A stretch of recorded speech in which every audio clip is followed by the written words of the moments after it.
it ever occurred to you that I have agreed to look after the Overlook Hotel until May the 1st? Does it matter to you at all that the owners have placed their complete confidence and trust in me, and that I have signed a letter of agreement, a contract, in which I have accepted that responsibility? Do you have the slightest idea what a moral and ethical principle is, do you?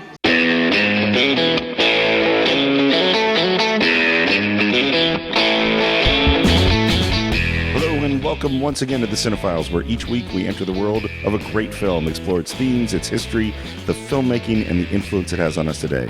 My name is Steve Morris. I'm a filmmaker and directing instructor in Los Angeles, California. Hello, everybody. I'm John Roca. I'm a voiceover artist and host of numerous shows here in Los Angeles. And first of all, I want to apologize because you might hear the sound of my voice is not quite the mellifluous tones you might be used to. Nice word. But I was thinking about it on the way over here. Hello. But I got a bit of a cold, but we're going to muddle through. We are. Well, I mean, and here's the deal. We do this content for free. So sometimes we're not going to be at optimal conditions to get the stuff done on time.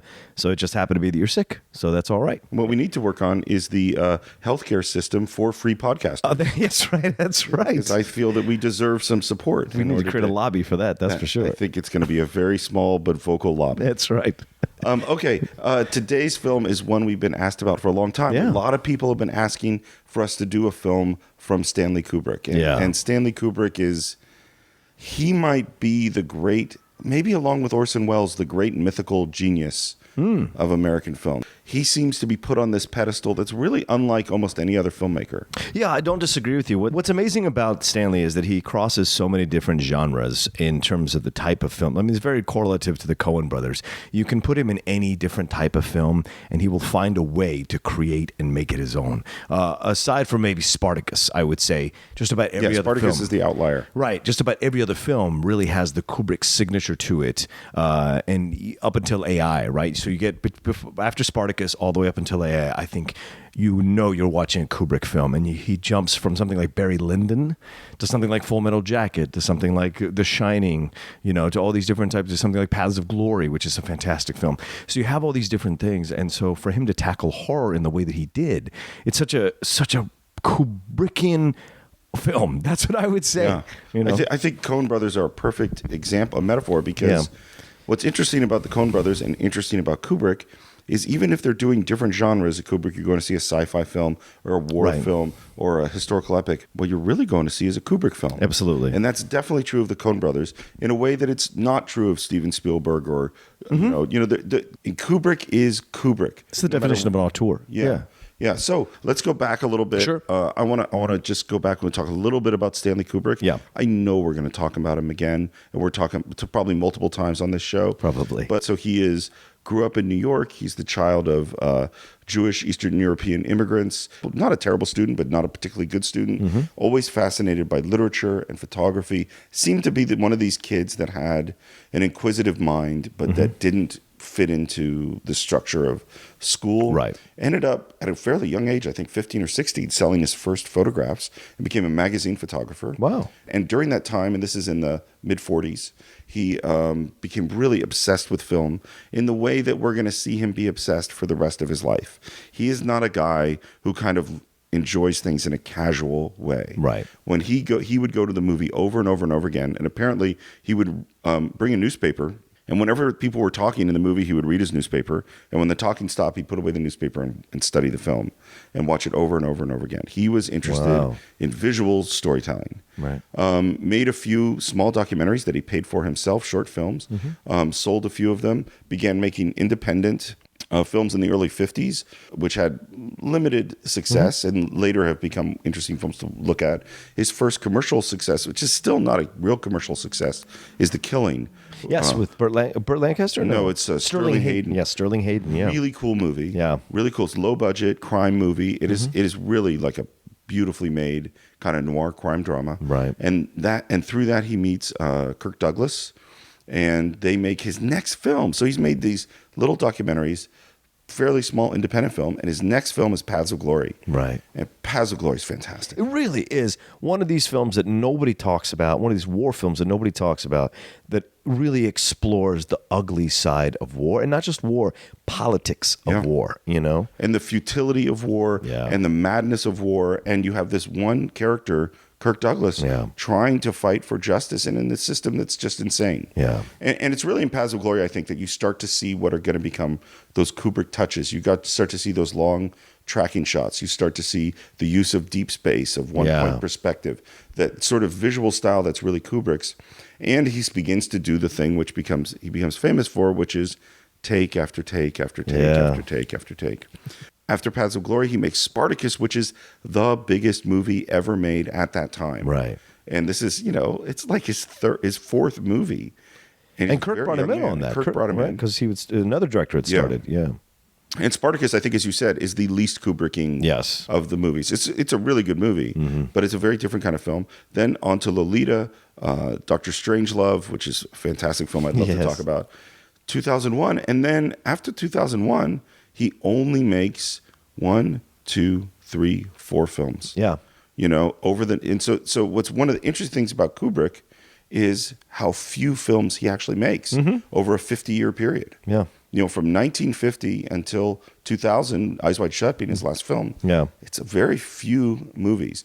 And he develops a reputation for being a meticulous, detailed-oriented, I'm going to spend 3 or 4 or 5 or 6 years planning to make a film. Right. I'm going to spend a really long time shooting it. I'm going to do 10, 20, 30, 40, 50, 100 takes to get exactly what I want. I'm going to edit it meticulously, and I'm going to release exactly the film that I wanted to make. Yeah. Well, I mean, when you look at those films, that comes through that. But even in something like Clockwork Orange, which is really one of the most unsettling films I've ever seen, the scenes that they're constructed in such a certain way that they achieve ultimate emotional. What they're going for emotionally in those scenes, they achieve it, and I think that's what whatever I enjoy. That is. Yeah, whatever that is. In a movie like Clockwork Orange or The Shining, I don't know what I'm feeling. Yes, that's one of the things about Kubrick is you're feeling something. Yeah, and you don't go like, I feel sad. Yeah, no, you can't watch Clockwork Orange and go, I feel sad. You go, I mean, like there are moments in Clockwork Orange where you find yourself siding with a complete psychopath. Yes, and enjoying it on some real. I mean, Clockwork Orange.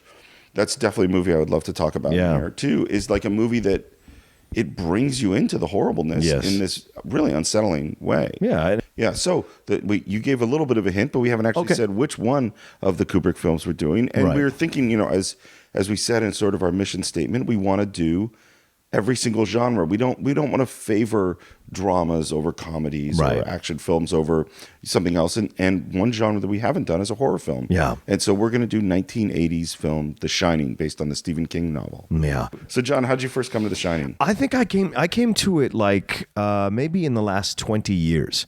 Really? I was never a big horror guy. I just don't like I like really good horror. Like Halloween I saw when I was young. Or Friday the 13th, those slasher films, you know what I'm saying? But The Shining was something that I resisted for a long time. But though I'd seen Here's Johnny, I'd seen that used, Johnny Carson used it. You'd seen it, but like I'd never seen the movie because, just like Rosemary's Baby, I've never seen Rosemary's Baby. Like there are certain films that to me, I had to really drag myself to and put myself through because I had a feeling it was going to mess me up big time. And I just had a feeling about this film that it was going to mess me up. And damn if it didn't, and damn if it doesn't every time I watch it. Yeah, it's funny watching it again for this show. I think it affected me more than ever. Yeah, and I think it's because I have a kid now. Right. Oh, it's a great point. So I watched it really differently. For me, somewhere around 80, 81, my parents subscribed to Showtime. Oh, and there's certain movies that came on Showtime that I watched a lot. And I watched them, as we've talked about on the show before, not necessarily from the beginning, but you come in the middle, and I'm telling you, you come in the middle of The Shining, you're going to stay till the end. Yeah, absolutely.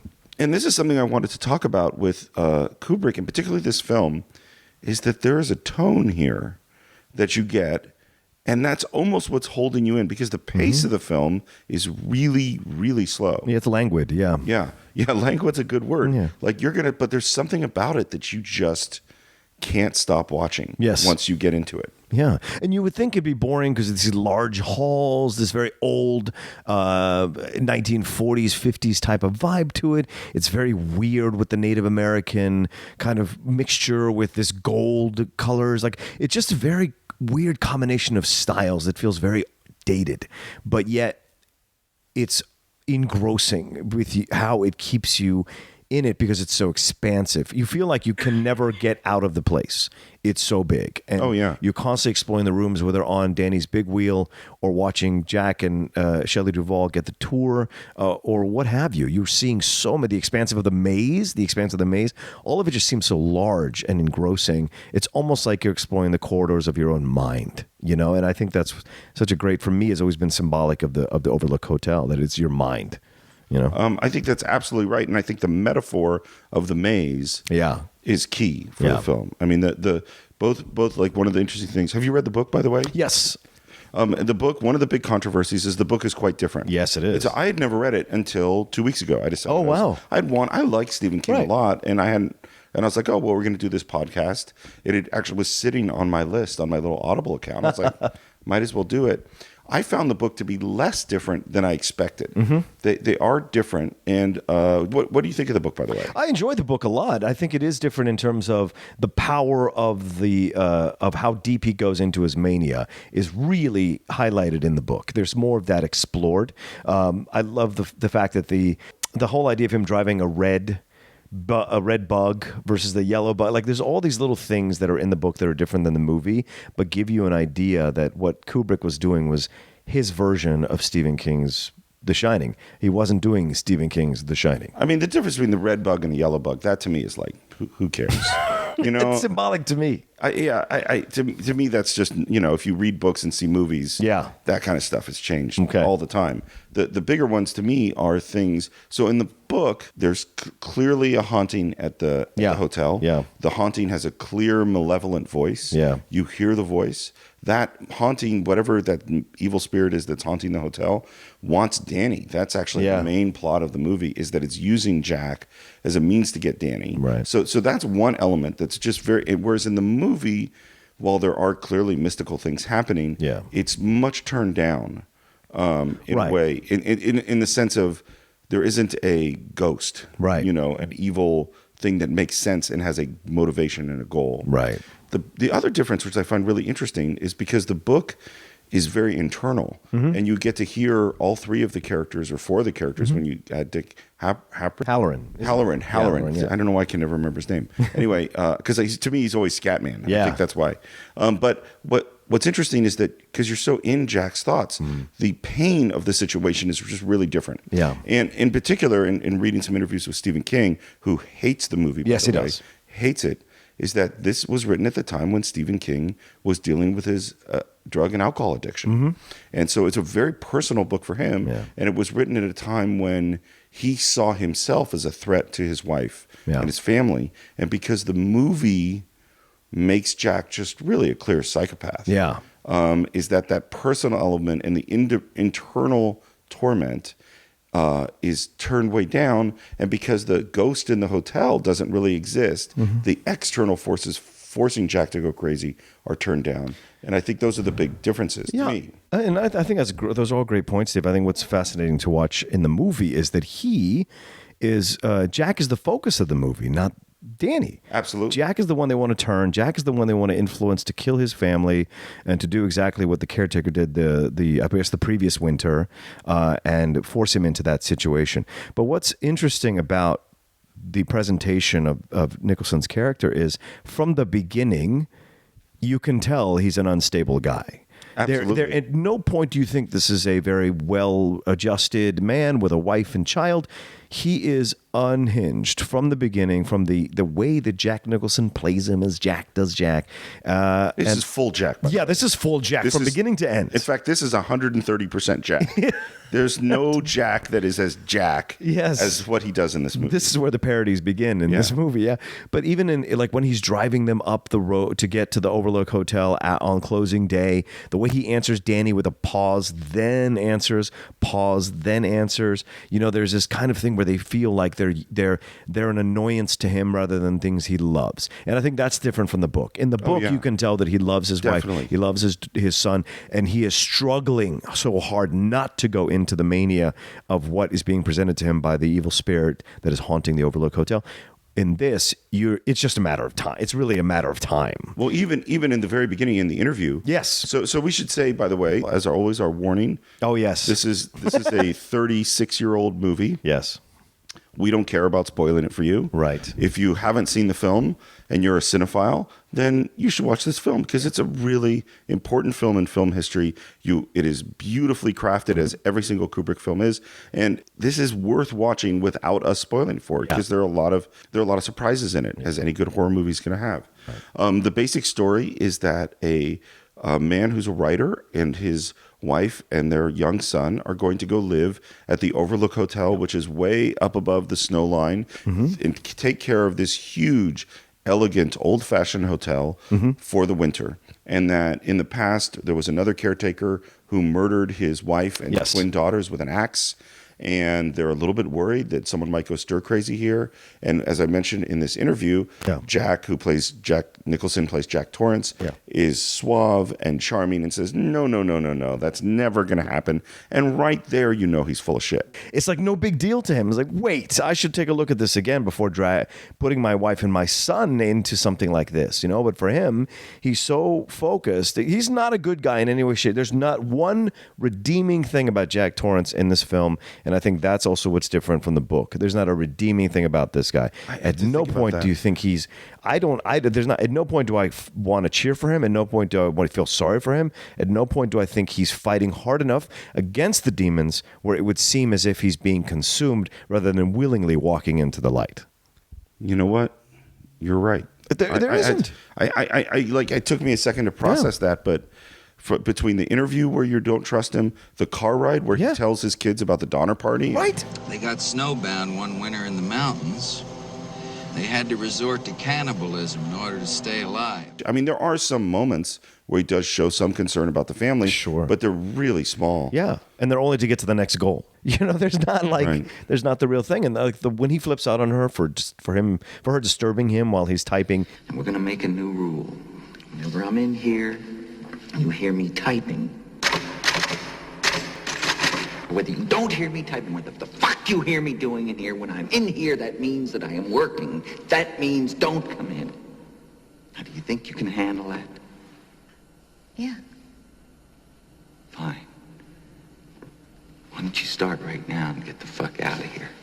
She is doing all the work. He's just sitting on his ass writing. She is taking care of the hotel. That's what became so clear to me as I was watching the film this time, is she's the one doing all the fucking work and earning the paycheck. He's sitting on his ass writing a fucking novel. It drove me nuts to watch that because it was so clear to me that she's the hero of the story. Even more so than Danny. She's the hero of the story because she's the unwitting middle party in between him, his mania, and Danny's embracing of the shining power that he has. She has to navigate both these people going in different directions of lunacy. Which again is different from the book, because in the book he really is doing the work. Yeah. He does genuinely care. There's no question about that. Right. I think with The Shining, you have a guy who's already predisposed to go down this path. And then eventually you just see how the mania consumes him and what he does as it progresses. Well, you do see the progression of the mania within him and him slowly embracing it. And then you get to all the way until you get to that scene where the caretaker that was before who died, killed Grady. Grady comes and as the voice and lets him out of the food locker so that he can do what he did, which I still don't know how that's possible. That's my big question, because it's the only time something mystical happens in the film that isn't done by someone else. Well, it's interesting you bring it up because they debated it a lot. Oh, yeah. So in the book, it happened. In the book, Grady comes and lets him out. Right. Because there is a mystical element in the book. And in the movie, they wanted to never be clear. And so they debated it, and they finally said, you know what, we're just going to have it be what it is. Oh, really? Okay. And they didn't like it, and that was just sort of, we got to get him out of the pantry. Yeah. And they couldn't figure out another way to do it, and so that's what they did. Interesting. Yeah. Okay. But you said earlier, I want to talk about it real quick. You said that Stephen King did not like the movie. This is something that I have read about multiple times. And Kubrick didn't give a shit that he didn't like the movie. And then some of the, when I know it's maybe it's the first time we're referencing the Room 237 documentary, they mentioned that the overturned red bug that you see in The Shining is his way of telling Stephen King, fuck you. Because Stephen King was saying from the beginning that he didn't like Kubrick's script of the film. He didn't like Kubrick's take. Where do you hear that Stephen King didn't like from the beginning Kubrick's script? Well, I read it in a couple of articles or something. I know that he didn't like the film. Yeah. But I don't know when Stephen King saw the script. I imagine if he to get the rights, he would have to have some kind of thing. No, when you buy the rights to a book, but particularly, this is a book they sold the rights, in the late 70s. Right. And Stephen King's not that big at that point. Right. Stephen King, Carrie comes out in 74, 75. Right. This is, a few books later. Yeah. And today maybe he gets approval of who's going to write the screenplay. Right. Back then I'm sure he didn't. And you don't think you heard any rumors about what they were doing to his script? You don't think he had any connections or any? I have no way of knowing. Okay. And you have no way of knowing I don't. that red bug is symbolic of anything. I want to believe it. Sure. Because I think it's perfect. I mean, because Kubrick came out later and said he didn't care that Stephen King didn't like the film. Well, I saw that. So Kubrick has adapted multiple stories. Clockwork Orange is based on a book. Yes, 2001 is based on. It actually was a book that Arthur C. Clarke is writing at the time. Oh, Dr. Strangelove is based on a book. Mm-hmm. And on each of these books, well, actually, Clockwork Orange is surprisingly similar to the book. Yes. Dr. Strangelove has very little to do with Red Alert, I think is the name of it. Because Red Alert is a drama. It's not a comedy. Right. They turn it into a comedy. So the fact that Kubrick has little respect for the source material that he's using doesn't surprise me at all. Yeah, right. The fact that he puts he remembers this one thing for the book and places it in this moment and builds a whole scene, which cost him a lot of money to shoot just to say fuck you to Stephen King seems unlikely. Okay. Is it possible? Sure. But why would he even bother? I don't know. Yeah, I just like the idea of it. I like the idea of a director being having that moment of being like a smirk. Do you know what I'm saying? A smirk to him, kind of like that kind of thing. And see, but changing books into suit movies is the norm. Right. What would be surprising is if a movie stayed close to the book. So you think it's just a happenstance of all the cars you could have chosen? Yeah. A red bug was just happenstance. Well, no, I don't think it's happenstance. Okay. What I think it is that it's a snowy, cold, very blue shot. Right.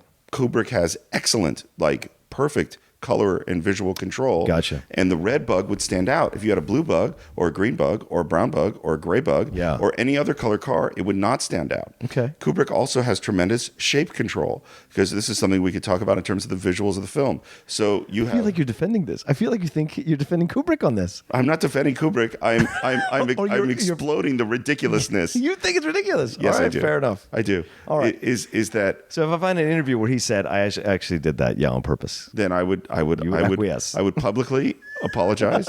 I would offer a full retraction to any offense I gave to your family or your reputation. Family. You're right on. All right, so all right, let's get back to the movie. Go ahead. Let's talk a little about Jack Nicholson.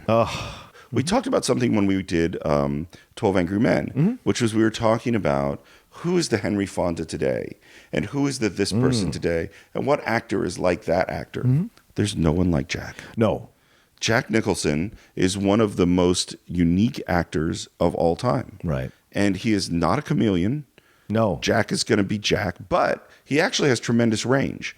He can play very sensitive. He can play very funny. Yes. He can play something kind of delicate. He can play sad and angry. And and better maybe than anybody in the history of film can play the manic, insane, whatever Jack can do. Yeah. I mean, and can you possibly imagine anyone else in this movie? No, I can't. No, for the way Kubrick constructed it, Jack Nicholson's the perfect actor to play this part for what he wanted that character to do and what he wanted that character's journey to be. So for me, I don't see, I couldn't see Warren Beatty doing it, or Robert Redford doing it, or Paul Newman, or anybody of those people that ilk, Peter Fonda, anyone of that ilk that was famous at that time. I mean, Dennis Hopper would have made it a whole. That was the only one I could think of was like. Right, but he did a version of that in Apocalypse, and it wouldn't have been the same thing. It wouldn't have been the same thing. Yeah. Yeah. No, I can't imagine anyone else. I think what he's doing is so pure in terms of his progression into the mania. It's It goes and goes and goes. And the moments when you can see the moments when it's just becoming too much for him. Even he can't control. Because at first I think he embraced it, but then when he realized how powerful it really was, you see his inability to control it anymore, his inability to understand what is real and what isn't, and he just in the end just gives into it when what's his face lets him out of the pantry. That's the moment when he's just like, okay, I'm going to go full bore into this thing. But he's incompetent at it. He's incompetent at it. He cannot kill his wife. He cannot kill his kid. He can only kill Scatman Crothers, jumping out from behind a pole with an axe. But that's the only person he kills. Everyone else, he fumbles away the opportunity to do it, or he takes way too long to finally come around to do it. Well, this is what's we had a friend who said, "Oh, well, Shining's not a horror movie," which is sort of an interesting statement. Oh, I don't understand that at all. I don't agree with it, but what I do think is that, man, there's just this one bad guy. There's almost no death throughout the whole movie until we get to Scatman, and as you say, he's kind of incompetent. Yes, and so I do understand to the point of following the normal structure of a horror film where you're going to get someone killed on page 9, right. and have constant thrills and scares throughout. That's not what this is. No. What's interesting is, in general, Kubrick didn't work with stars. Mm-hmm. He would not go. Tom Cruise would be an exception. Yeah. Kirk Douglas is an exception. Right. But in general, he worked with kind of middle-level actors because he didn't want to deal with the whole star thing. Of course. And he had actually wanted, after Barry Lyndon, the next movie he wanted to do was Napoleon. Oh, wow. And he wanted Jack Nicholson to play Napoleon. And they had been developing that together. No. And because Barry Lyndon wasn't a financial success. No, it wasn't. It's a boring movie, man. It really is. I think I've seen it once and yeah. maybe watched scenes of it a bunch. Yeah. But yeah, it's not one I really want to go back boring, to. Man. Anyway, because it wasn't a success, the money fell through for Napoleon. But when he starts to think about doing The Shining, which is a much smaller movie and more commercial one, he thinks of Jack Nicholson and who else could do it? Right. And I want to get to the doing many takes. Yeah, and, go ahead. And how he works with actors in this sense. Yeah. So I will say that Stanley Kubrick's approach to working with actors and to filmmaking in general is exactly what I teach my students not to do. Oh, wow. Yeah, because that's a powerful statement. So Clint Eastwood's famous quote is that directing is time management. Yes. Is that it's all about being efficient on the set, being a good craftsman, planning everything in a way that you can move quickly through everything and get the most out of the resources you have. Yeah. Everybody should feel pretty good. Everybody should feel like they're part of a team. And this is not what Kubrick does. Right. Kubrick will make it really hard on the actors he's working with. Yeah. He will do take after take after take. He is a ridiculous perfectionist. People are not generally happy on his set, although they do feel that they're working with a genius. Yeah. And he will do takes of an actor and work them into the ground. Yeah. And until they reemerge. I mean, that's sort of his idea sometimes. We think, because Kubrick is not a guy who talks a lot. No, Shelley Duvall in numerous interviews has talked about how difficult it was being on the set because of the number of takes and because of the lack of communication with Kubrick, and how she felt that Kubrick and Nicholson had their own kind of thing and she was feeling left out, which was kind of the point, I guess. Yeah. But I'm always hesitant with directors that want to fuck with actors. Like, I really have a thing about that because I'm an intelligent actor. I'm like, just speak to me. What do you need? I'll get it to you. If you're going to manipulate the situation to manipulate me emotionally to get something you want, I'm not comfortable with that. When I see other actors go through that, it drives me insane. Well, and it sounds like my understanding is that he did want to mess with Shelley Duvall. Yeah. Is that he wanted her to feel vulnerable and insecure and nervous and messed up because that was what he was going to get out of the character. And Shelley Duvall, we're going to get to her too. Yeah. Her performance is stellar. It's wild. Yeah, but these directors don't care about what that damage does to a person afterwards. And that's where my anger lies. Well, this is why I say this is what I don't teach my students. Yes, good point. This is why I would like, no, this is not what you're supposed to do. First of all, I tell my students, you're probably not a genius. It's good to accept that now. Like maybe, and if you are, great, and that's awesome, but you're probably not. Yeah. And so you don't get the cred that Stanley Kubrick gets of letting someone let him do 108 takes of something. But secondly, it's mean. Yeah. It's not nice. And I don't want to hurt people. Yeah. And I don't want to waste money and I don't want to waste time. And the thing is, so let's talk about the number of takes because, so ideally, we want to get it in 3 takes. Yes. That's a good goal. You don't usually get it in 1. If you do get it in 1, I would probably, as a directing instructor, say, let's do another one just for safety. Yeah. Because something might have happened on that take that you didn't notice. So usually you're going to end up doing a 2 or 3. And if you have a dolly shot, or in this movie, it's all Steadicam, you're going to have to practice a few times. Yeah. So you're not going to get a good one until 5 or 6. Right. And so maybe end up to 7.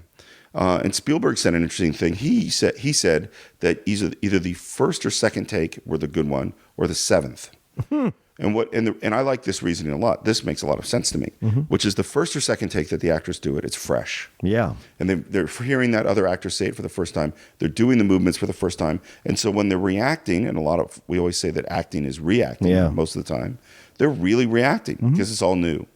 And if you don't get it in the first or second take, because maybe technically you didn't know where that coffee cup was you had to pick up, and you turned and you didn't quite hit your light or your mark exactly right, or the camera was out of focus, something like that, that what's going to happen is it's going to get a little stale on the third and the fourth take, and it'll get kind of worse. Fourth take, fifth take, sixth take might be kind of bad. Yeah. Because now we're all kind of bored with it.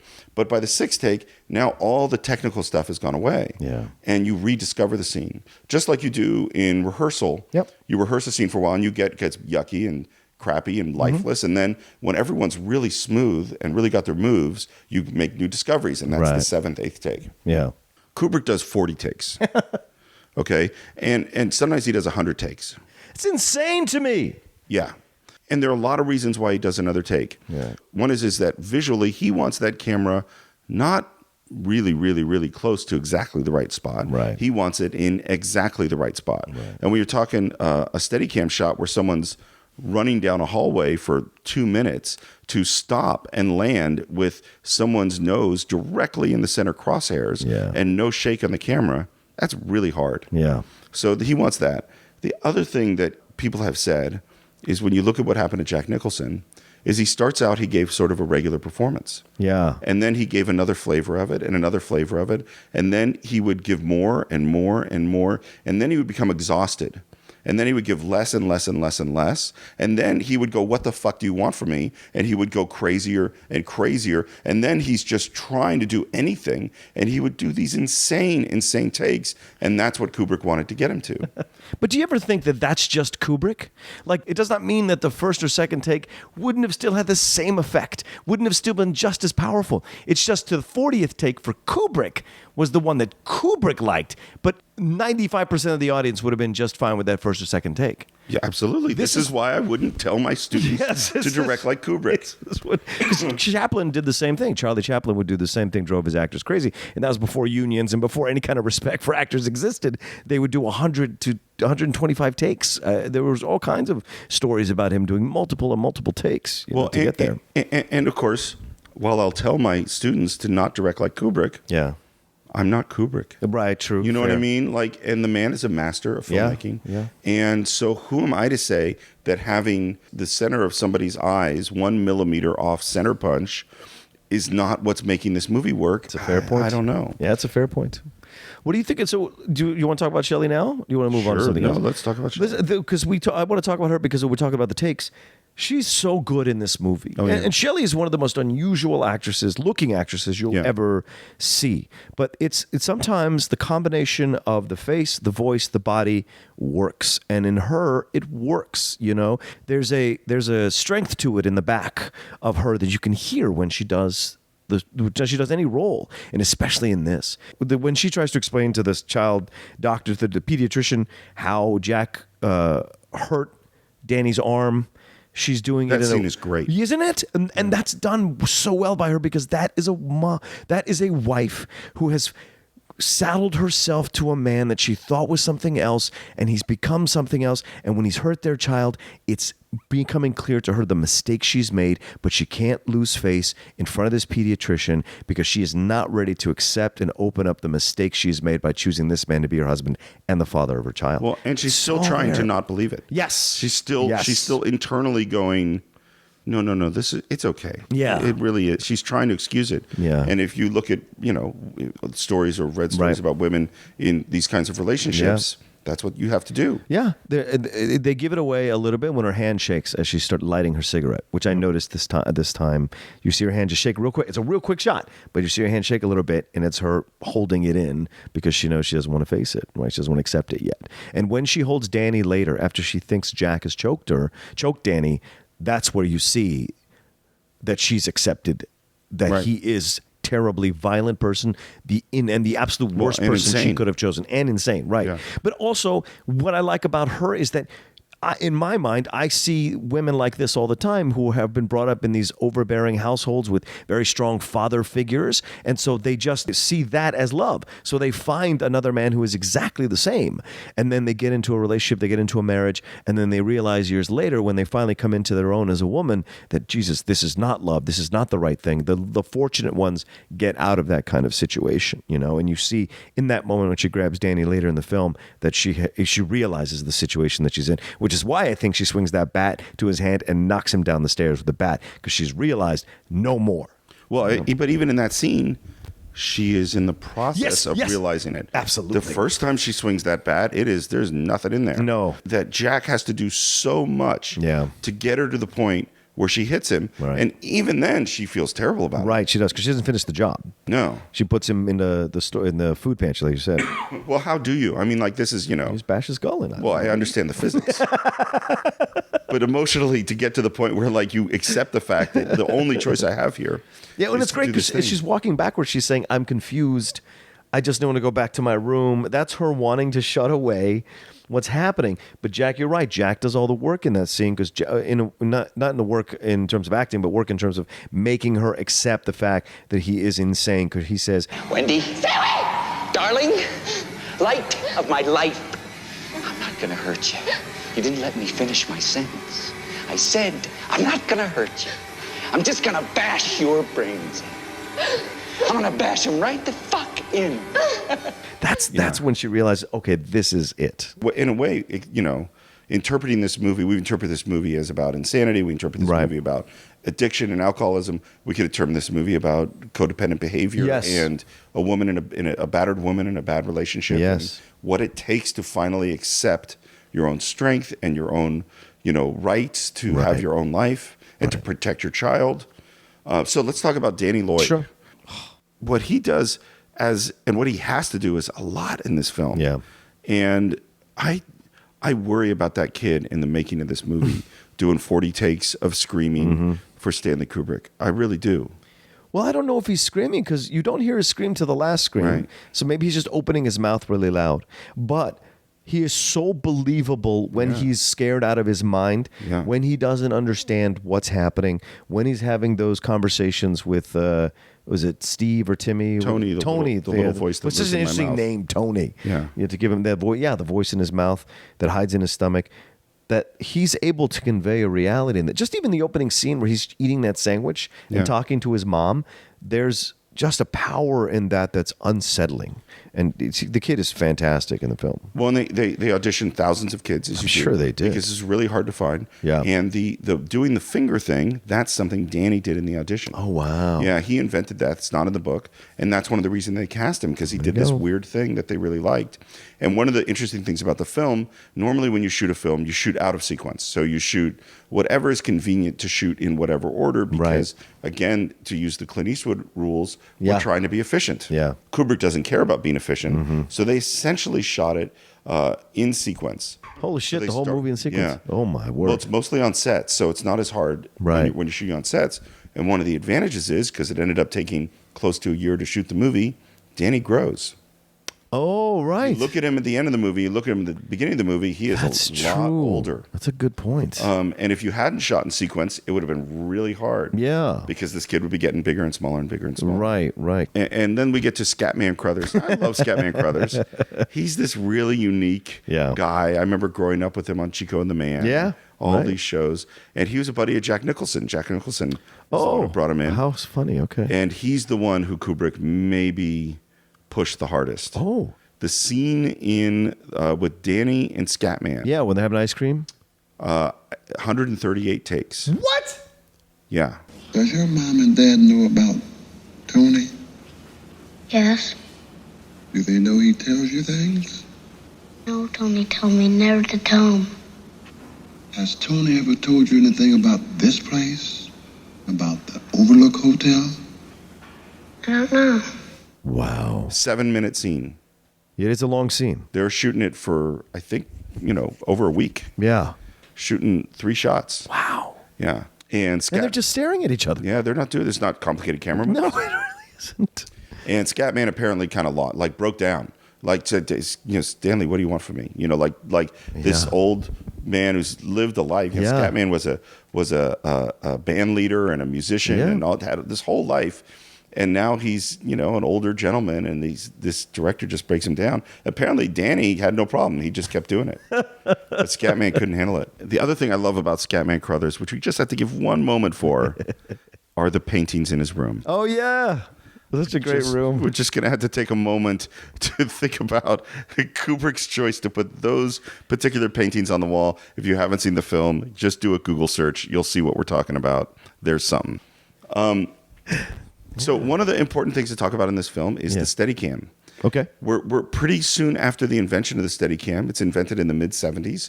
It had been on a few films, mostly used for running, because running is the thing that's really hard to do with a dolly. Right. Steadicam, for people who don't know, it used to be that your choices were that your camera was on tripod, which means it's not moving.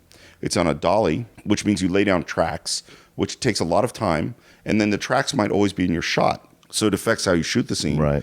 And you can only do certain kinds of moves because imagine on railroad tracks, they can curve, but they can't take a sharp left turn, go upstairs, go downstairs. They can't run up a mountainside. They can't do those things. Right. Or you could do handheld, but because of the way we move, handheld shots are very bouncy. Yeah. And so you're very aware that you're in a handheld shot. Mm-hmm. So this guy, Garrett Brown, invents a system, and he's a brilliant inventor, still around today, still inventing things. Wow.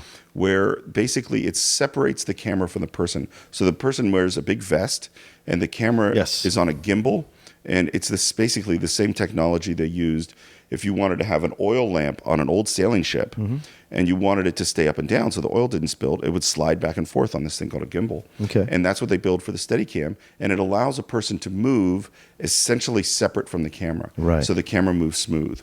So Kubrick sees this thing and goes, this is what I've wanted my whole life.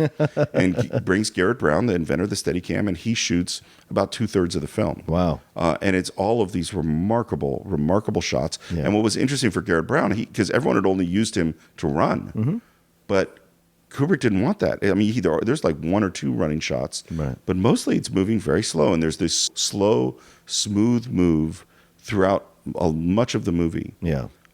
This very much in the Kubrick style. Yeah. Well, it's certainly noticeable, right? And after now having all this time of watching films, you go back and see this, and you see those scenes, those moments that are using the Steadicam, and they're used so effectively, so perfectly well done, and it furthers what you're trying to accomplish with the film, which is that feeling of terror and dread that's constantly in your face, right around the corner, or maybe even walking right next to you that you don't even know about. Yeah, absolutely. And part of it is the use also of wide-angle lenses. Yes. They were always in these wide lenses. So you see these big expanses and a huge amount of detail. And as we talked about on the show before, with a wide-angle lens, you have tremendous depth of field. So everything is really in focus. And so you have these moving Steadicam shots that are smoothly moving through these maze-like hallways. Yeah.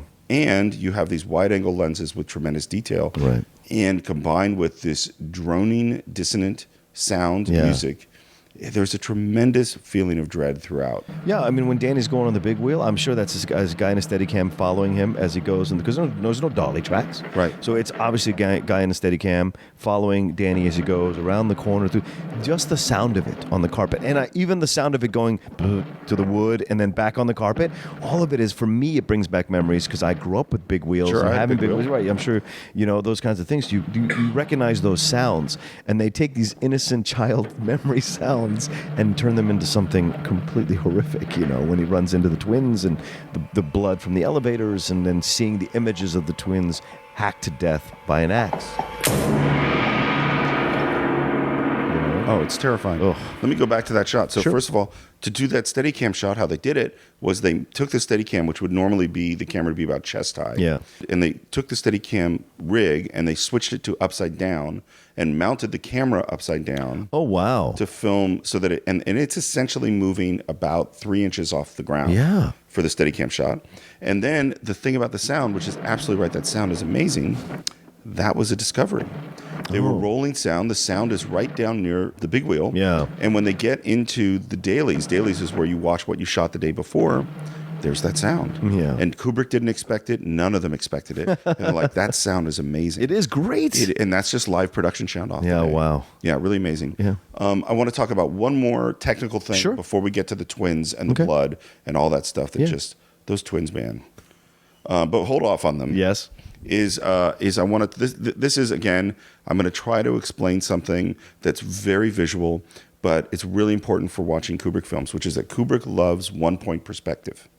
Okay, and what 1-point perspective is, it's something that comes from drawing, it comes from architecture, is it's a way of showing depth. One of the things we talk about in film, are we shooting in deep space or in flat space? So for flat space, you imagine 5 guys standing in front of a wall, the camera directly in front of them, picture the Usual Suspects Yeah. poster, right? That is flat space. All of the guys, they're the same height, they're the same distance from the camera, behind them is a wall, flat space.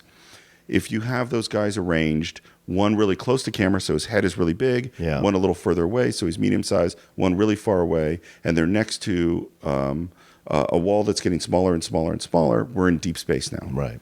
One of the ways of showing deep space is size change. There are other ways of showing deep space.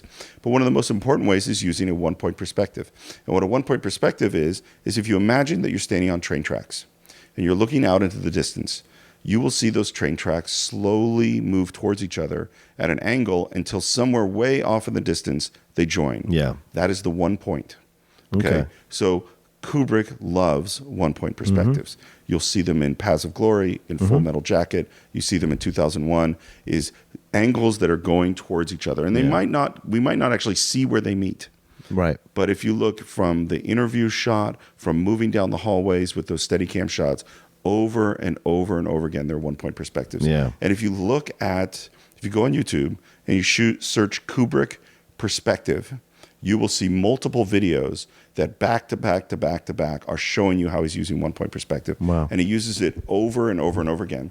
And it's one of those things that gives you that sense of dread. Yeah. It gives you that sense of we exist within an order, within a maze. Everything is going towards a certain point. And Kubrick also likes to center punch his images.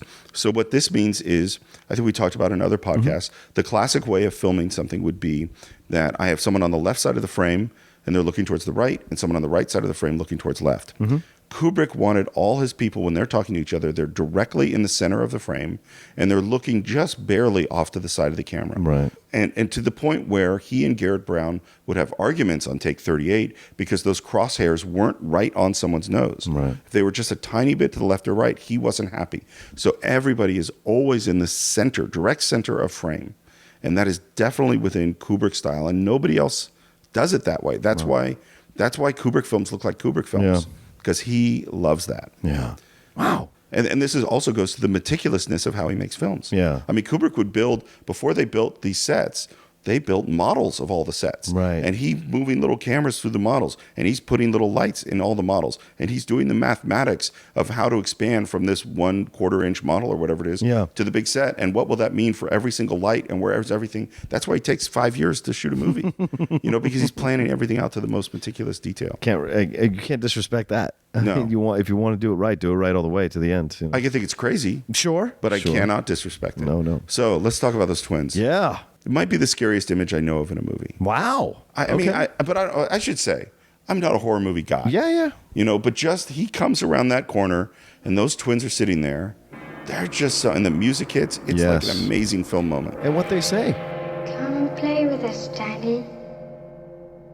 Forever and ever and ever. Which Jack later repeats, and it is so disturbing. Yes, which that spirit is starting to consume everything around it, and you see it happening there. And yeah, the images you have. One of the best things of the film that really brings you into the horror of the film is Danny's face to everything. That actor is so good at the eyes slowly opening, the mouth wide, the hair, the big tuft of hair on his head, like doing whatever it's doing. He's shooting his shoulders back, as looking through his fingers. Yeah, looking through his fingers. All that, those things that build up the dread. But the shots that Stanley has in that moment, you see the shots of those poor girls hacked to pieces with blood on the walls, and you see the open wounds in their bodies. And Stanley gives it to you in flashes, because he doesn't need to sit it on the screen for 30 seconds. It's just flashes, enough to unsettle you, enough to put it in your brain, almost like a subtle, what do they call those things? Those subtle things. A subliminal message. Yeah, subliminal message, to put it in your brain to where you're like, this is unsettling as hell. And it also lets you into Danny's brain, because that's as much as probably a child of that age can conceive of seeing it, only in flashes. He cannot see the whole thing and have a long drawn out look at something like that. Well, and this is something we've talked about. We will talk about this in Jaws when we get to that film. But the more you see a thing, the less scary it gets. Yes, exactly. If I get to look at it for a long time, I get immune to it. When it flashes for a second, and I have the dread, that's when it's going to stick with you. Exactly. Yeah. And let's talk about that blood coming through that elevator. Yeah. That shot is... Yeah, it's really unsettling. Well, and it's sort of endlessly fascinating. Yeah. You can't really stop looking at it. Well, the doors don't even open all the way for all that blood to come out. It just comes out because it's unstoppable. The way it comes down, and Kubrick does such a great job of slow motion in this film on a number of occasions. The way it comes down, the way it flows, the way it hits the walls, moving the chairs, and then consumes the camera. You know what I'm saying? So that which is your perspective in the film as an audience member, you are absolutely consumed you're washed over by the blood. And it's powerful, man. And it's kind of an abstract image. Mm-hmm. You know what I mean? Not abstract. It's a iconic image. Mm-hmm. It's not a realistic image. Right. It's not that there was ever a moment in this hotel where that much blood came through. Right. It's a symbolic thing, and it is haunting in the way that it's shown to you. Right. Let's talk about Jack at the bar. Okay. I love that scene. Yeah. And this goes with Lloyd. Yeah. And it's so beautiful how he comes into this empty room. And by the way, this is a huge set they're on. Mm-hmm. That is the same soundstage they used to film The Well of Souls from Raiders of the Lost Ark. Oh, wow. Yeah, it's a really, really big space. Because they built everything all at the same time, they were practice lighting that's the Gold Room, in the Gold Room, while they're shooting things in the Colorado Lounge. Oh. And so when they're setting up things in the Colorado Lounge, Kubrick would go back to the Gold Room and tweak lights. And they would tweak lights, and they would do test shoots and tweak lights and look at them in dailies and then tweak them again. So they were tweaking lights for weeks in that room. And when you look at that room with the light coming up through the bar and all the lit panels, it's amazing looking. Yeah, agreed. And the moment at which Jack is first upset because he can't get a drink, and then goes through this thing and then starts talking to Lloyd, and then you cut to Lloyd, and there he is. Mm-hmm. It's kind of an amazing filmic moment. Yeah. Hi, Lloyd. A little slow tonight, isn't it?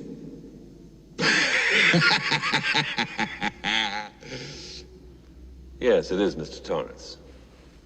Because that's your first real steps that he's taking towards wanting this spirit to possess him, wanting this spirit to be part of him. He wants Lloyd to be there. Lloyd is there. In that moment, he can be like, no, this is nuts. I'm getting out of here. This is crazy. I'm running. But he doesn't. He willingly enjoys that Lloyd willingly has a couple of drinks with Lloyd, willingly bitches about Wendy, willingly has all these situations and conversations with Lloyd, taking him into his confidence, therefore accepting the friendship of it, and talks to Lloyd as if Lloyd has been there the whole time, as if he's been there the whole time as well. Remember, he says, you're the best bartender from Timbuktu to Portland, Maine, Portland, Oregon even. That's that kind of thing of like, why would you say that? Oh, because you're starting to embrace the spirit of the old caretakers. Like you're embracing the fact that you've been here for a long time, which is, of course, bleeds into that last shot of him in the black and white picture smiling, and which is so insane.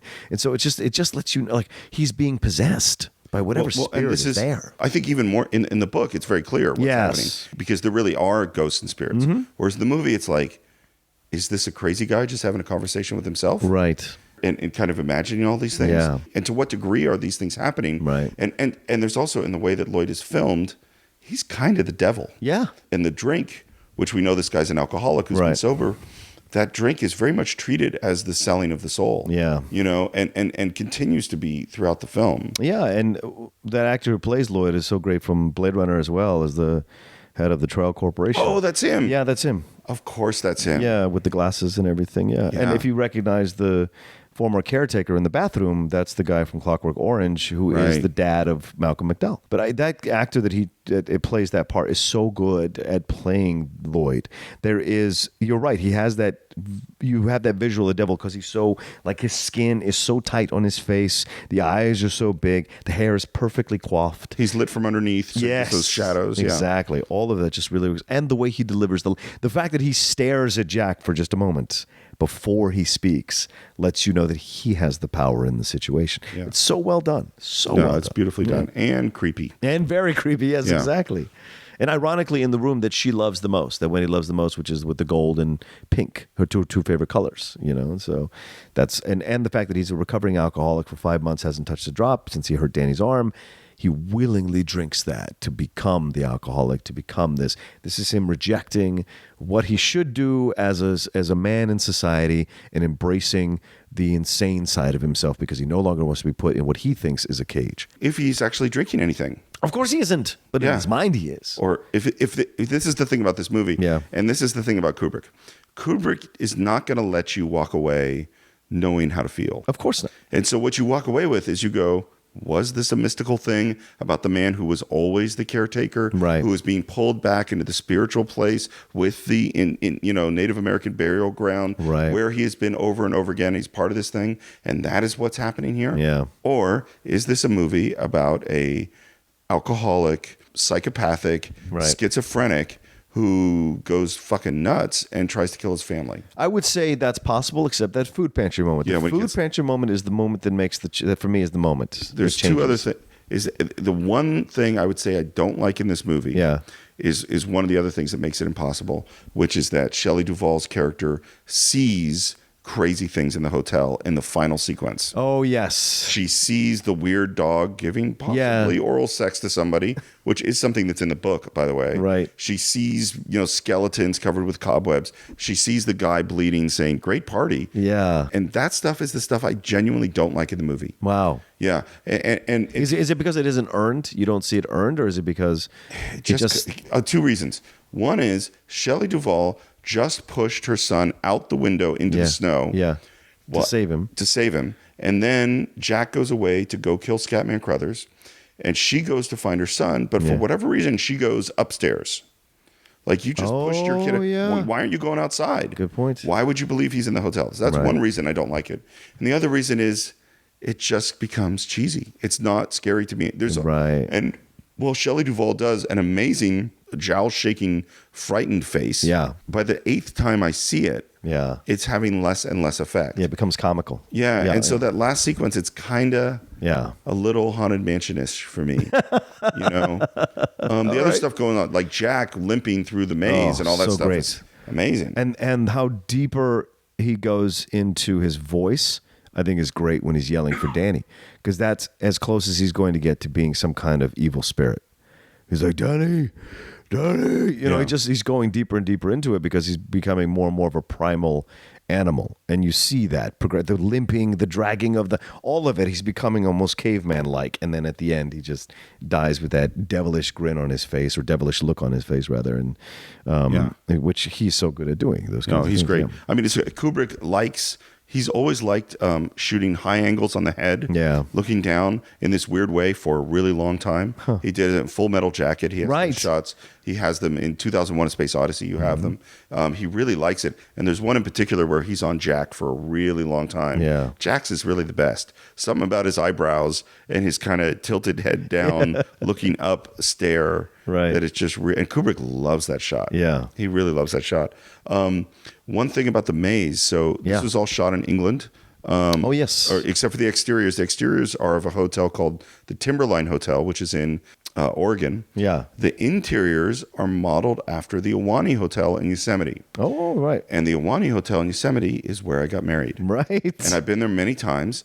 And it is so bizarre because They look exactly like the Iwani, except when you turn to the right here, you shouldn't be at the reception desk. Right. You turn to the right there, you would be going over to the bar. Because I know the Iwani really well. So I'm looking at like, it is real. I mean, and they painstakingly copied the Iwani Hotel. Yeah. So when they shot the maze, obviously that huge giant maze doesn't really exist. Right. It's mostly made out of plywood with branches taped to it.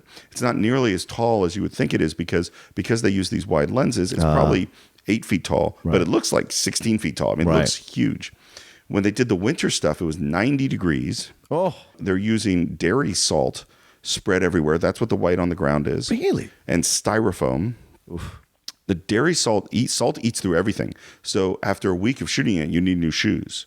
If it got on any camera equipment, it would rot the camera equipment. So everything had to be really protected from the salt. Wow. And in order to make the smoke, they're using smoke machines. Yeah. And the smoke machines back then aren't as nice now. I mean, you wouldn't want to be breathing those smoke machines all day. No. Today, they were much worse then. They were based on an oil that had smelled like kerosene. Oof. So they said it was brutal. Wow. 90-degree weather, dressed up in warm clothes, running through salt and styrofoam and kerosene-smelling smoke. Just brutal shooting conditions. And it's so believable. It looks amazing. Right? It looks amazing. Like when she's running and with the hands flailing and of running and the white snow behind her just frames it all so perfectly. The desperation that she's feeling, the impossibility of the situation. You know, it's so powerful. Until I found out it wasn't real winter, I never would have believed it. Yeah. Never would have believed that it's perfect. Yeah.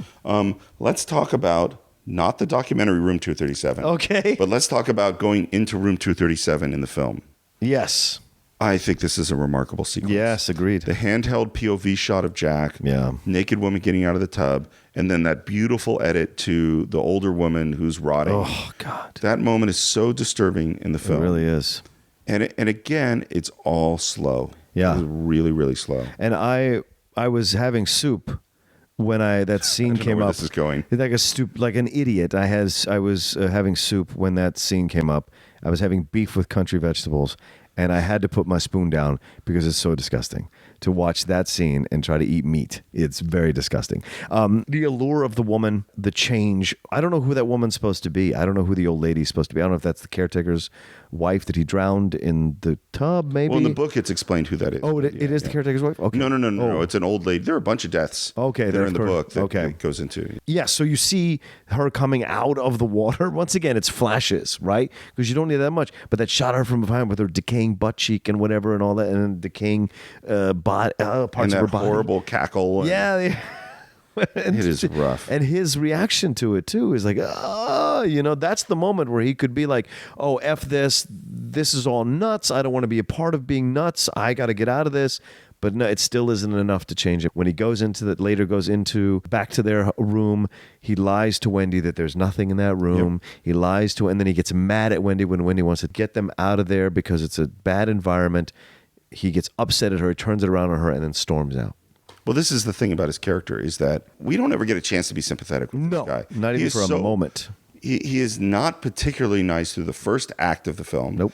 And then he is horrible to her. Yes, he is. I mean, even fairly early, when like you're interfering with my work and don't come in here, and he's screaming at her, and it's just, it's awful. And he's terrible to Danny too. Like when Danny's coming in to get that fire engine, and of course Jack is lost in the nuttiness of himself sitting on the bed, calls Danny over, and he has Danny sitting. There's so much dread in that moment, just holding his child that way.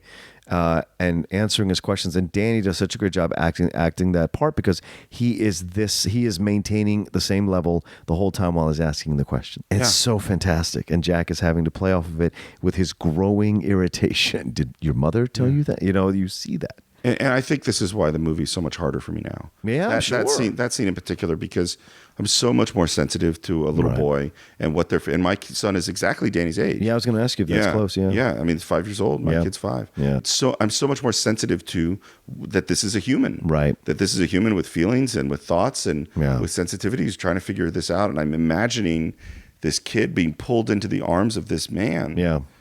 Being put in this position. It's just horrible. Yeah. I want to ask you about The Shining.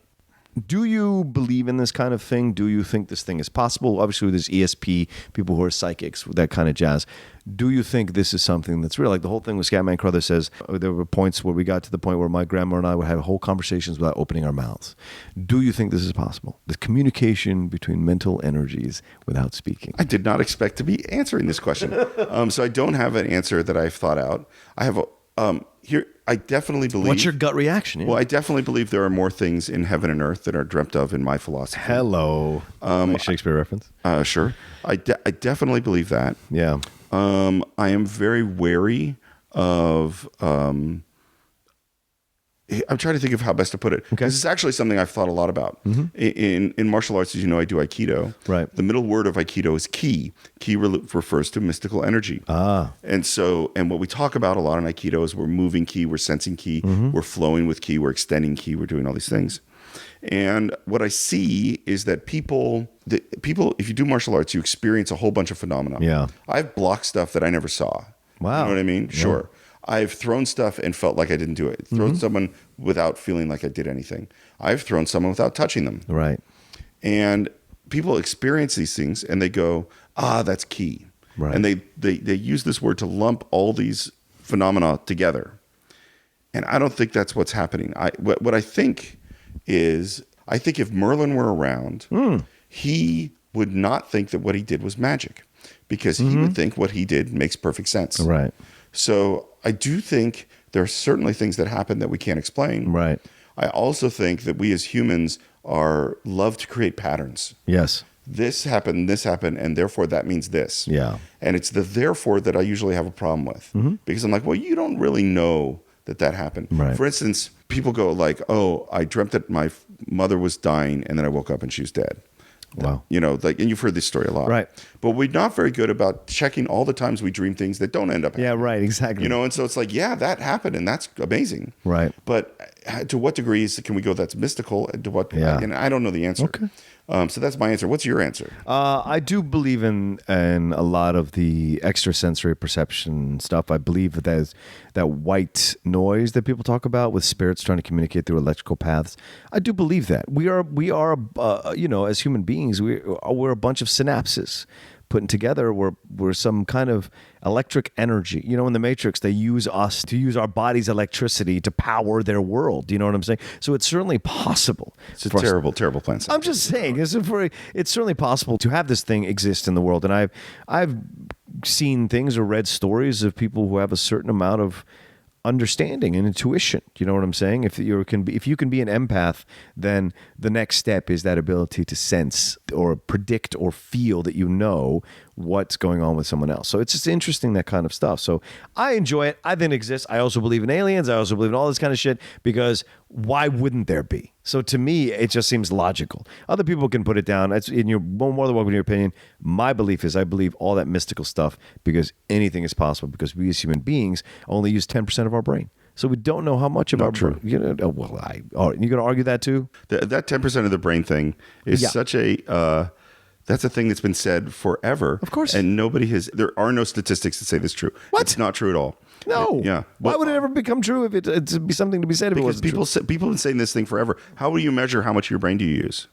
How old were you when you first heard this 10% of your brain thing? Probably my 20s. Okay. That's when everything I read is in my 20s. What I've heard it's probably since I was 10 or 12 years old. Oh, It's in okay. the comic books. It's been around forever. Right. What techniques do you think they had in the 70s, 80s, 60s, 50s to measure how much of one's brain was being used at any one given time? Well, if certain sections of your brain are not firing away at all. How do they know what's firing?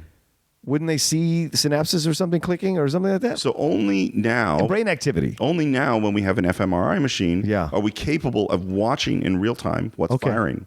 It's not true. So you don't think it's 10% at all? No, it's not that I don't think it is. I'm telling you it's not true. You think we use all our brain?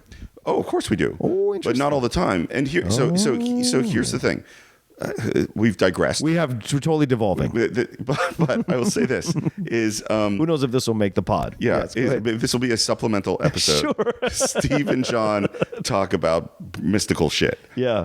It's a whole new podcast. You're gonna like it a lot. It should be on Funny or Die. Yes, is there's the prefrontal cortex. Yeah, sure. That's a part of your brain, which is the voice that you hear when you're talking to yourself, the logical part that's thinking through. That's the prefrontal cortex. Okay. That is a relatively small physical part of your brain. Okay. And it's a part of the brain that doesn't exist in what we call lower animals. So humans have really evolved this thing. Right. And other animals don't have it so much.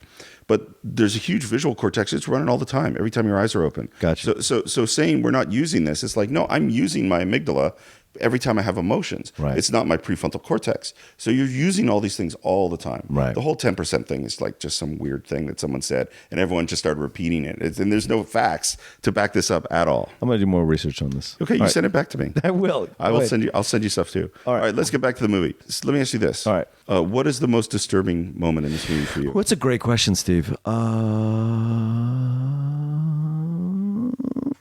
It's probably the old lady. Yeah, that's a good one. That's a deep-seated fear of most men. Yeah, I'm telling you right now. It's very visceral. Yes. You know? Right? Because it's symbolic of, hey, I thought I was kissing this, but I'm actually kissing this, which could be symbolic of like, oh, I thought I was kissing this woman, and then I find out later on, oh, she's this kind of woman, that kind of thing, or vice versa. Sure. I thought I was kissing this kind of man, and later on, he's that kind of man.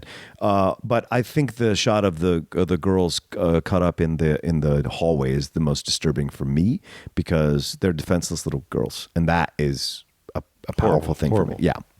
For me, strangely enough, it is all work and no play make Jack a dull boy. That's because you're a writer, dude. I get, and there's something That's your about worst it. fear of your life. There's something about it's not violent. No. It's not gross. No. But there's something about, particularly as she turns the pages, and you see that they're formatted differently. Oh yeah, that's the thing that struck me too. And that there's like this one is indented and this one has weird lines in that. That looks like a poem. And I can't get my head around what was Jack thinking that he was doing? Right. Did Jack know that he was writing all work and no play? Did he actually think he was writing a whole novel? Right. And didn't know what his fingers were doing? And just I don't know, my brain really spins on the weeks of typing. That I don't know why, but just that I don't know. It really it's weird. I understand that, but that's his. Of course, that's his slipping into the madness, right? Is to him, he's just like him drinking the fake Jack Daniels. To him, he's actually typing. I think so. This amazing novel that it's going, which is why he's so upset at Wendy. That like I'm just so close to to finishing this thing. It'd be just like you to want to drag me away just when I'm going to be successful and blah blah blah. But when she sees what he's been writing, which is such a awesome moment for a horror and this is a mental horror. This is a mental horror film. Right. It doesn't have to show you much, but there's enough to get you crazy. When she sees, and you're right, Steve. What struck me watching this time is all the different ways that it's formatted. Where it looks like a poem, looks like a haiku. It looks like just like a military document. Like there's all kinds of different ways that it was done. Like there's one where it's in a triangle shape. You're like, what the fuck? And so when you're going through it, you're just like, yeah, this is every writer's worst nightmare. That what they're writing is the same bullshit over and over again. They've just been lying to themselves. That they're putting in a different format, and therefore it has value. And that is so amazing. Yeah, you're right. And that is why it's so disturbing to me, because I'm a writer. Yes. Is that because I have carved out time to write, and I have said no to things, and I have made my wife wait. Yeah. So I could write, and the overarching misgiving that all of my time is just being put into all work and no play, make Jack a dull boy. That is the fear. Of course. I've wasted. It's just been wasted. Right. All of this has been wasted. By the way, it's not just as a writer. Anybody, I think any person in any career of their life that they've chosen to give their lives to and they've sacrificed for could end up realizing, my God, I've just been doing the same thing over and over again in a different format, and I've accomplished nothing. And I thought I'd accomplished all this. Yeah. So that's another form of mental horror as well, or terror. Well, and that's this how this movie gets into your head. Is you don't get to know. Nope. You don't get to find out, and you're not left with a feeling of, yay, we beat the bad guy. Right. You're left with a feeling of unsettled, difficult, what did I just go through sort of thing. Yeah. Okay. Yes. We're going to do it now. Okay. Room 237. Oh, I thought we were at final thoughts. All right, let's get into it. All right, so here's This is going to be the longest podcast we've ever done. Yes, so, go ahead. Ladies and gentlemen, so we're going to talk a little bit about a separate documentary called Room 237. For those of you who don't know, Room 237 is a documentary that explores various conspiracy theories about The Shining. Yes. And that there are people who have gone in depth, analyzing frame by frame, shot by shot, to discover hidden meanings within the film The Shining. Came out a few years ago. Yes. And John actually took me to see it. Yes, I did. Yeah. Have you watched it recently? Because I watched it again. I've seen it like 5 times. Okay. I love this film. It's an addiction to me, this film. And the fact that it's on Netflix makes it so much easier to just pop it on. Because it captures the dread of the movie even more so. This idea that he could have done it, and it's plausible to these people who are intelligent people. These are not stupid people. No, not at all. These are people with degrees. These people run news bureaus in international politics. These are intelligent people, lawyers, who come up with these theories about The Shining. That it was, one theory is that it was Kubrick's apology for filming the fake moon landing of Apollo 11, which is referenced in the film when you see Danny stand up in a way that he's never stood up in the film or stood in the film, very proudly with his chest out to show you the Apollo 11 on his sweater in what looks like a Cape Canaveral formation of where the space shuttle or the rockets take off from. Right. The carpet looks very much like a top-down shot of the rocket launch. Absolutely. pads. All of that is possible. There's another person who theorizes that it's about an apology to the Native Americans for how white people treated them. And there is a number of references to Native American stuff in the film by the actors. And there's images that are shot. Another woman thinks it's about the Minotaur, which is really interesting. The legacy of the Minotaur in Greek mythology and how that plays in through the film. So there's a number of theories that get posited throughout this documentary. Another one that it's about the Holocaust. Yeah, it's about the Holocaust. Yeah. Right. And I think it's fascinating to me because I'm always enamored with the mind, the human mind, and what it can connect to construct a theory. Because I love to debate. One of the greatest joys I feel when I watch that documentary is these are intelligent people trying to string together cogent points to create a coherent argument to defend the fact that they truly believe when they watch the film that this is happening. In fact, one point in the documentary, this person is saying they play the film backwards and frontwards at the same time. Right. And they superimpose the film on itself. Yeah. One running backwards, one forwards. And they hit one moment in that film that's supposed to show what their theory is that the film is supposed to be about, which is fascinating to me, the time and effort it would take to create. And this is back when we had VHSs. This isn't back when you have or a projection rather. It isn't time when you have a Blu-ray, which you can stop easily and go back and forth and analyze in 4K or whatever. These people took time and effort to create these theories. It's fascinating. Okay. Go ahead, Steve. I'm sorry. Do you buy them? I don't know if I buy them, but I love that they exist. And the moon landing one is the one that convinces me the most. The other stuff I can go back and forth on. The moon landing one, I absolutely think is possible. Absolutely possible. So I have a lot of feelings about this documentary. Yes, you do. And I will say first, I actually like it. Do you really? Oh, I thought you didn't like it. No, I don't buy it. Oh, you don't buy it, but you like it. Well, this is the thing. It's really entertaining. Yes, it is. Now I want to make it clear that the Cine-Files is about examining great films. Right. I'm not putting Room 237 on the list. No. But if you're like movies, and you have Netflix, it is completely compelling and enjoyable. Yeah. And it kind of sweeps you up in all of these ideas. And you start going, yeah, maybe. Yeah, because because they have these people actually telling you their theories and then showing you evidence for it using scenes from the film. Yep. So you're not hearing one narrator saying, and then Sheila from blah blah believes the blah. No, you're hearing the actual people because they've been recorded. They've been it's their interview. It's their interview, and you never see them. You never see any of these people, and how they connect, like Eyes Wide Shut and other films, to what Kubrick is trying to do with this film, which I think is fascinating. What they think Kubrick. Yeah, is what they trying think to is do. Kubrick is doing. Yeah. Yes. What's interesting about the documentary is the documentary's style and intention is to make this as convincing as possible. It's not a documentary that checks any evidence. It doesn't go out and see, well, is this true about this thing or that thing? For instance, I'll give you an example because I did go out and check some evidence. Oh. So one of the key points, one of the basic ones, is that in the book, it's room 217. Right. In the movie, it's room 237. Right. Why did Kubrick change the number? And then they have a moment where text comes on screen and you hear the guy who has the theory about the Apollo landing say that the Timberline Hotel, where they shot the exteriors, asked Kubrick to change it from 217 because they had a room 217. They were afraid people would get scared out of it. But in fact, and this is text on screen in the film, that hotel has no room 217. That hotel does have a room 217. You're right. Yeah, and they have it on their website. And so it would have only taken, a phone call to find out, do you in fact have a room 217? But the documentary puts this thing that is not true Right. on the screen. And that is a key point to make this convincing. Right. Another key point is that why change it to 237? Well, because the moon is 237,000 miles away.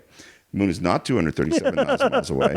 First of all, the moon is in an elliptical orbit, so it goes from about 229,000 to about 275,000, averages to 238,900 miles away. Close enough. If he wanted to make it the moon number, why did he choose one that's close? So there's so much in this film that you remember when we did Holy Grail. Yes. And in Holy Grail, there's the scene about the witch. Yes. And they have the wonderful logic of witches burn. What else burns? Right. Wood. Therefore, witches are made out of wood. Right. Wood floats. What else floats? A duck. Therefore, a witch must be weigh as much as a duck. Right. I'm not going to say the logic in this movie is that bad. 237. Yeah, right. Room But it's 237. close. There's a lot of really weak logic. You want another one? Yeah, go ahead. Okay, one of the ones of why it's about the Holocaust. Yeah. Is that there's a German typewriter. That's what makes this guy think that it's about must be about the Holocaust. Right. Do you remember what that guy does for a living? No. Holocaust researcher. Okay. So the guy's brain's already on the Holocaust. Right. That's what we call confirmation bias. Okay. Confirmation bias is I have a belief about how things work, and then I look for evidence that completes my belief. Right, right. Do you know why they use that typewriter? Why? It's Kubrick's typewriter. Oh. Yeah. So nobody asks the question. Right. They just go, German typewriter must therefore be about the Holocaust. Right. And now, let's be really clear. There are a lot of things that have happened in Germany. Sure. Why does it have to be the Holocaust? Right. Why can't it be about the Gutenberg Bible? Sure. You know, this is about printing, and maybe it's about the Gutenberg Bible. That's the Bible that brought religion to the masses. And how does that relate to The Shining? Just as easily proven. Yeah. If I could take a piece of evidence and prove multiple different things with it, it's not a good piece of evidence. By the way, that typewriter is $630 on Amazon. Is it really? I looked that up. That you can look up. Yeah, I looked it up because I was like, ooh, this might be fun to like get an old typewriter in the house and see what that's like. Typewriters are cool. And I was like, 600. Yep, it ain't that cool. $637. Yeah, the principles to me are confirmation bias. Yeah. We got to use Occam's razor. Occam's razor is the simplest explanation, is the best. Yeah. Is it more likely that this chair disappeared because Kubrick is secretly telling you that this isn't a real horror movie, which is what one of the guys say? Yeah. Or is it more likely they made a continuity error? And the answer is it's more likely they made a continuity error. Right. Oh, Danny's sweater. You brought up Danny's sweater. Yeah. You see, they never ask why is he wearing that sweater. Why is he wearing a sweater? So Kubrick decided, according to the costume designer, Right. Kubrick said, I want him to be wearing something homemade. Because if he's wearing something homemade Right. that maybe the mom made or the aunt made, when it gets damaged in room 237, then that'll be more emotional. Okay. So the costume designer, who's British because this was shot in England, says, oh, well, I have a friend who knits sweaters. So they brought over a stack of 8 sweaters. He picked that one. Okay. So he couldn't have had a plan to show the most important moment of showing that I faked the moon landing because someone randomly happened to knit a sweater. What are the odds you would have to commission that sweater if you really wanted it, if it was that important? Okay, that's a flimsy one, but I will accept it. To me, that's flimsy, a bit flimsy, because we don't know if he did or didn't commission it, and the costume designer could say one thing or the other. I don't know. That one I'm a little on the fence about. And here's the biggest reason why why this doesn't work for me. Only one of those theories could possibly be true. True. The vast total of weird things that you see contradict each other. Right. Because if it is about Native Americans, well, then it's not about the Holocaust. Right. Can I tell you one more thing, but I might not put it in the podcast? Okay. Okay. So, because it's a little off topic, but it relates to this kind of logic and why I have a problem with it. So, in the Enlightenment. Oh, here we go. No, I'm going to tell you. It's just a full Steve story now. But it's a good one. Do I need to put my helmet on? Let's go ahead. So, in the Enlightenment, we got Newton and Leipzig and Kepler and Copernicus and all these guys. Right. Is that a lot of people, there are a lot of what brought us into the age where we weren't just looking to the church for what the truth was. And what people don't know about those guys is most of those guys were really religious. Right. And that one of the basic ideas of the Enlightenment is that I believe in God. Yeah. God must be perfect. God created the universe. Therefore, the laws that govern the universe must be perfect. Yeah. That's the logic that leads them to all the discoveries of the Enlightenment. Yeah. Now, of course, what we do with those discoveries ended up kind of being the opposite. Right. But that's what they went to do. So Johannes Kepler, he's a astronomer, and he's trying to figure out the pattern at which the planets orbit the sun. Right. So he goes, God is perfect. Therefore, the laws that govern the planet's orbiting must be perfect. Therefore, we must pick a perfect law while geometry is perfect. So there must be a geometric reason that describes all these orbits. Right. Okay. And you can stay with me for a second. I'm with you. So what he goes is, okay, we knew of 8 planets at the time. Right. So an 8-sided object is an octagon. So if I were to draw an octagon, there should be a circle that you could draw inside of the octagon, where the circle landed on each of the flats of the octagon. Oh. Okay. And that circle should be the orbit of the 8th planet. And then within that circle, there should be a perfect 7-sided geometric arc. Is that septagon? I don't remember what it's called. Yeah, septagon. Where the points of that thing will be inside the orbit, the circle, and fit perfectly. And then if I draw a circle that touches the flats, that should be the orbit of the 7th planet. Right. And then I draw a hexagon inside that orbit, and then draw a circle inside that hexagon, and that should be the 6th planet, and so on and so on. And he believed this, because that's a perfect system, and God is perfect, that should exactly describe the orbits of all the planets. And he spent 20 years trying to make this work. And of course, it didn't work, because that's not how the orbits work. Right. Then he said, oh, you know what? I was wrong. The problem, it's not geometry, it's music. We have an 8-tone musical system, each tone at a different frequency. And so each of those orbits must be exactly the steps between the musical notes of the 8 tones, which is bullshit anyway, because you could have a 12-tone system and all this stuff. And you know how much time he spent on that? How much? 20 more years. Oh my gosh. Until... Who's funding this guy? Yes, go ahead. This is, all the Enlightenment is rich guys who have time on their hands. I guess so. So after 40 years down these pathways, he finally, and with Tycho Brahe, he gets even better data on the planets, and he finally just starts looking at the data, at which points he discovers elliptical orbits, which is in fact what it really is, and his science is amazing. So this is a brilliant guy, obsessively trying to make the data fit the pattern, until he finally lets go of his preconception, his confirmation bias, and just looks at the data, and then he gets great science. Right. That's how I feel about Room 237. You think Kubrick is a genius, and therefore everything Kubrick does is perfect, and everything Kubrick does is for a reason, and therefore every single thing in the movie must mean something, but you're arguing from like a false position. Okay. Great. That's a fantastic explanation for your defense of it. I love it, though, because I enjoy going deep dive into things like that and the intelligence that people have to create these connections. Because I've seen the movie multiple times, never made any of those connections as I was watching it. Sure. It's a horror film. Because they're not there. Well, possibly. Yes. All right. On that note, yes. Final thoughts on The Shining. Absolutely. It was so great to go back to it, especially now during Halloween season. And it's such a good film. It still holds up.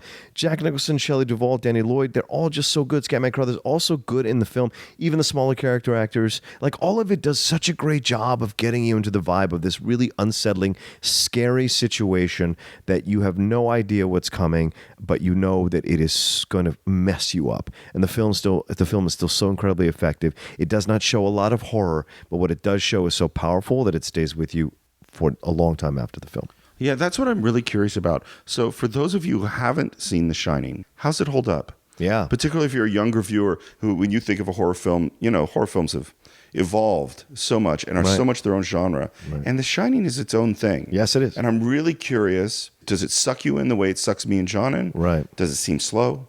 Does it leave you with that sense of foreboding and dread and confusion that I feel? Does it seem cheesy? I would really love to hear from you. So you can always reach us on Facebook. That's the Cine-Files, CINE-FILES. You can reach me on Twitter at SR Morris. John, where can they reach you? You guys can always find me at The Rocha Says, ROCHASAYS, on Twitter and on Instagram. Super Animation Game Time, which is the other show I host with Yuri Lowenthal over on Geek and Sundry's Twitch channel, Wednesdays at 1 p.m. And on Collider, every once in a while doing movie talk now on Fridays most of the time, and then an occasional mailbag. And then the Walking Dead recap show, depending on when this comes out, which we do Sunday nights at 7 o'clock right after the East Coast feed of The Walking Dead, the latest episode. And all of those shows are much lighter when it comes to Enlightenment philosophers or brain chemistry, I believe. Sure. As always, we would love to hear your reviews on iTunes. They really help the show a lot. They help us get discovered. They help move us up in the iTunes ranking. Yeah. And the more people that listen to this show, the more likely we're going to be able to do it forever and ever and ever. All right, that's it for this week. We will see you next time on the Cine-Files.